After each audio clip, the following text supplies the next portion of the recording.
Hey everybody. Welcome to another episode of What's That All About? I'm laughing at myself right now because I've already tried to record this and it literally I was all done and then it just all froze.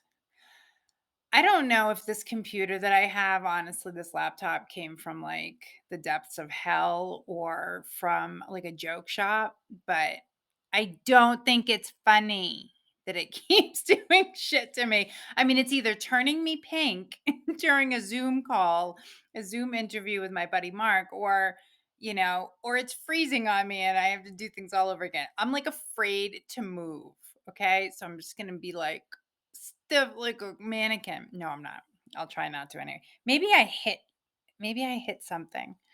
I do have a tendency to be clumsy. As I've told you before, full disclosure, I am 100% clumsy.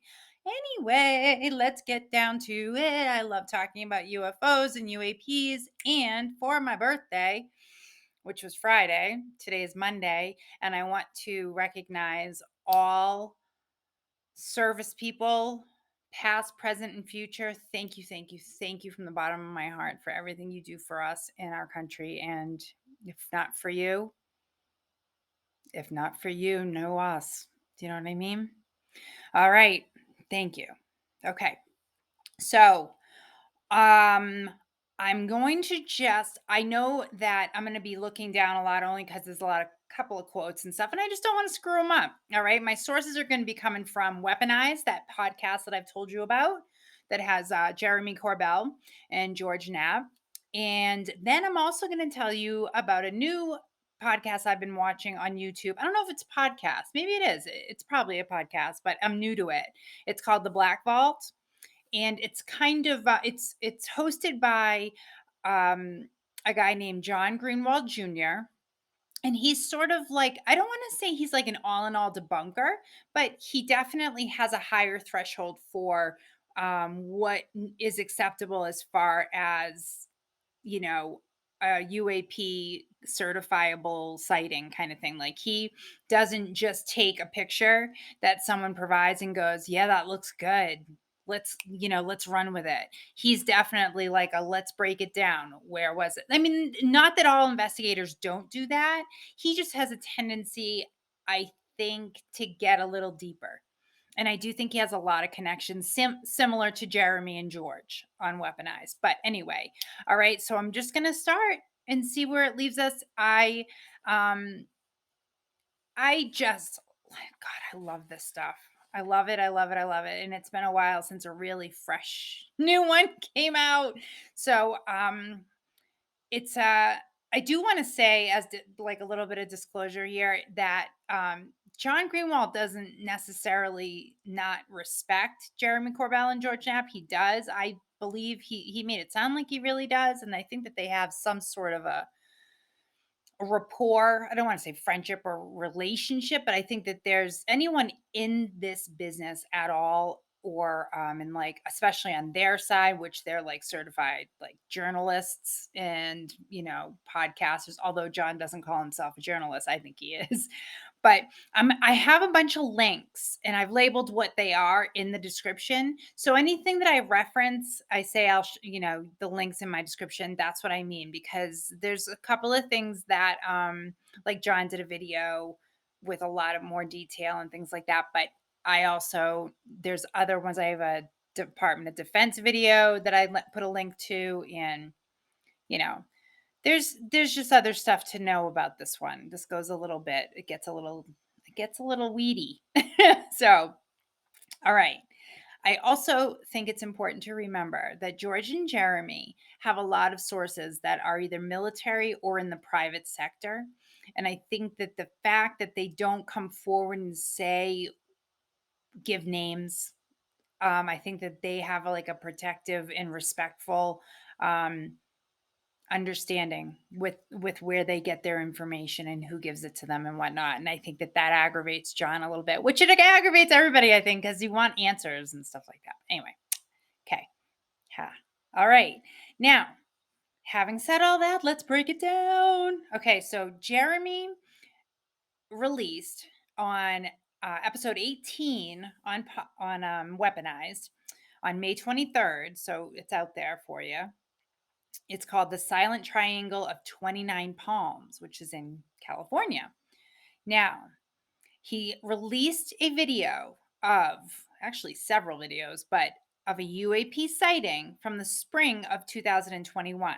Now, as Jeremy tells the story, dozens of US Marines being trained at this enormous base called 29 Palms, they watched and recorded in awe as a massive triangle shaped object sat motionless in the sky for a period of more than 10 minutes. I mean, it's impressive. It's impressive. And I'm sure that you'll think that at least that portion of it is impressive. All right.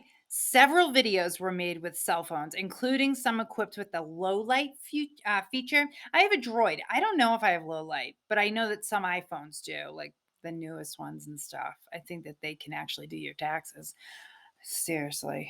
God, there's a new iPhone out like every 5 minutes. I could never keep up. At least the Droids are old. They're always old. They're always behind. Oh God, my phone company is gonna hate me. Um, anyway, so they the base command apparently what Jeremy was told was that the base commanders reacted quickly to the sighting. Okay. They mobilized ground units, they dispatched helicopters and fired off flares to try and illuminate the mystery object. So that's kind of a big deal.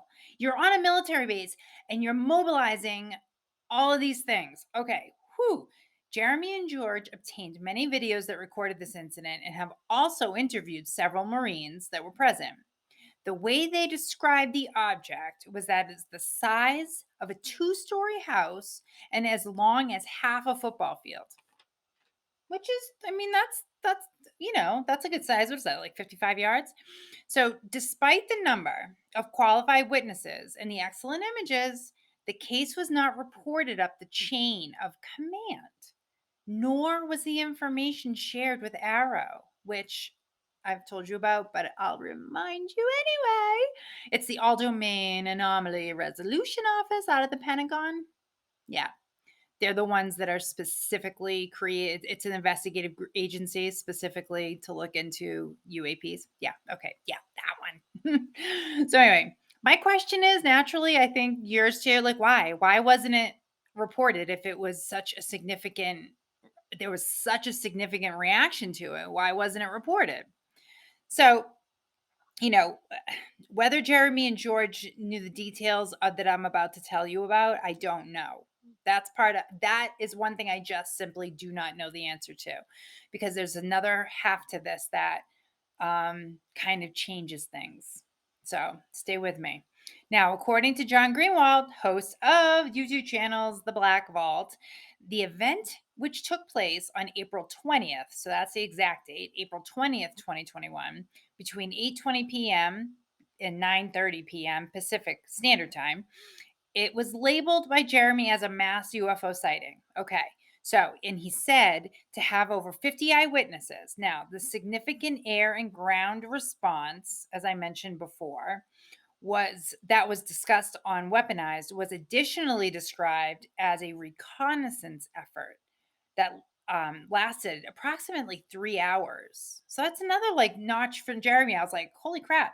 So Jeremy also stated that due to the location of this sighting within the restricted airspace, which was on the active military installation, it's believed that a lot of significant amount of data was collected, like radar, obviously, thermal, and electro optical, which I've never even heard of, but it sounds so rad, and signature intelligence. All of that supposedly was collected, or maybe he is under the assumption that it was because they were on a military base, and that is the kind of information that they always have kind of at their fingertips when anything's happening. However, later that same morning that the footage appeared online, the Black Vault jumped into action and pointed out that on the date of the sighting, April 20th, 2021, the Weapons and Tactics Instructor Course 2-21 was well underway at the very same location. It's a training exercise, okay? It's something that it's a course involved in the deployment of numerous aircrafts and ground troops during a 7-week training exercise. Flares are used too. Just a little side note. Now, after stating that, Jeremy and George spent the last 2 years investigating this case, the existence of this training exercise and the scheduled military activity on the base was left out of his original report. So that either leads me to believe that he just didn't want to mention it because he found out too late or he didn't know about it. But how do you not know about that when the Black Vault found out about it almost like immediately? And if Jeremy and George, were looking into this for 2 years, how would they not have known this? Right.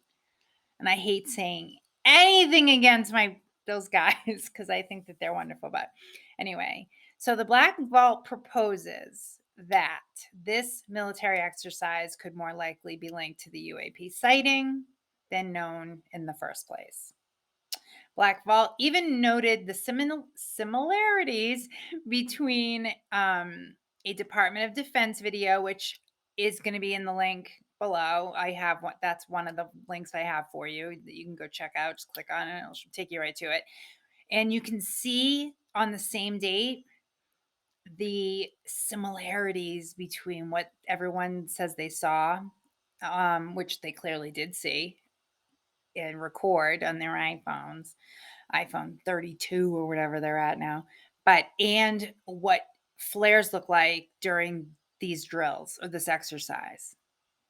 Well, they look like twins separated at birth. You know what I'm saying? Anyway, apparently neither Jeremy or George responded when asked numerous times about the UAP sighting lining up exactly with the timing of this training exercise. The only response provided was by Jeremy, who told a person, he's an NBC reporter, or I didn't watch it, Gaddy Schwartz of NBC's news show Stay Tuned. I'd never even heard of it. But he was asked, and his reply was this: the problem is the duration. And he's making reference to the fact that his claim of the lights were visible from 10 minutes to some reports saying 25 minutes. Well, that's a big difference between saying just 10 minutes tops, like he did, it seemed like initially. It seemed like he kind of added the 25-minute part. I don't know, and I may be wrong. I hope I'm wrong. Now, despite the claims, the lights were unmoving, okay, for 10 to 25 minutes. The evidence Jeremy put forward shows 5 videos of much smaller lengths of time. In fact, the video clips that I watched were I think the longest one was 30 seconds and the shortest one was 6 seconds. I don't know if he's saving the longer ones he's talking about for another rainy day or something, but I'd love to see the 25-minute version of how they weren't moving. The lights, I mean. Anyway, Jeremy added that witnesses told him they saw the body of the craft, further indicating it was a craft, not flares. He also points out to a single low light photo taken from the iPhone as proof. Oh my God, I don't mean anything by that. iPhones are wonderful. Anything that can take videos is as great as they do. Please, it's wonderful. Just wonderful. Oh God, I have the redneck version of a phone. At least it's not a flip phone. I mean, you know, although I think my husband would be so happy to go back to a flip phone or rotary phone. Never mind a flip phone. I think he'd be happy getting rid of all of social stuff, media, and all that stuff because it drives him insane. But anyway, a noted debunker, and this guy's legit, like he calls himself a debunker, and his name's Mick West. He took to Twitter to address Jeremy's claims. And he says, in part, The purple aurora around the five purple lights, probably flares, he said, gives an illusion of a solid object, but it's just the color bleed, ghosting you see elsewhere in the same image. I kind of see it. Do you? I kind of see it. Oh, shit. Anyway, and it's around each light. And together, that combines to make a create a vague triangle looking shape. But it's not. That's what he said. Jerk. A statement was released to the Black Vault from the DoD, Department of Defense spokesperson, Susan Go, confirming the military exercise at 29 Palms on the date in question relating to this event. She also confirmed that Arrow does not have any record of the UAP event taking place.